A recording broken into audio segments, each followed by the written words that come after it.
Hello बच्चों, let's read the question. At the room temperature, the velocity of sound in oxygen gas is V.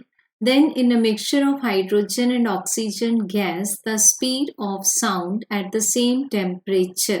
So बच्चों given है हमें दो conditions. First condition में हमें consider करना है room temperature, इसको मान लेते हैं T. और गैस गिवन है इस केस में ऑक्सीजन, सो यहाँ वेलोसिटी ऑफ साउंड गिवन है हमें v.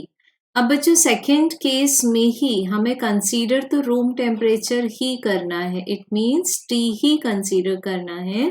बट अब हमें लेना है एक ऐसा मिक्सचर ऑफ गैसेस जिसमें कि hydrogen and oxygen gases present हों, और हमें बताना है कि सेम टेम्परेचर पर इस केस में इस मिक्सचर में साउंड की वेलोसिटी क्या होगी.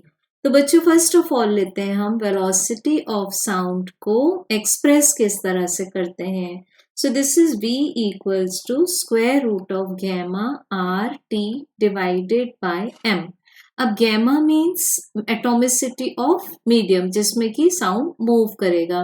R is universal gas constant, T is temperature and m is molar mass of the gas of the medium. So it means यहाँ गैमा कांस्टेंट है क्योंकि दोनों केसेस में ही डायटोमिक गैसेस हैं. आर कांस्टेंट है, टी कांस्टेंट है, तो क्या हुआ V is inversely proportional to square root of m हो गया. अब अगर हम चेक करें कि what is the molar mass of the gas in comparison to this mixture, तो हम बोल सकते हैं कि molar mass of oxygen will be less than the equivalent molar mass of the mixture of gases, that is hydrogen and oxygen. क्योंकि जितनी gases यहाँ add होती जाएंगी उतना मीन मोलर मास बढ़ता जाएगा. सो वेलोसिटी मोलर मास से inversely proportional square root से.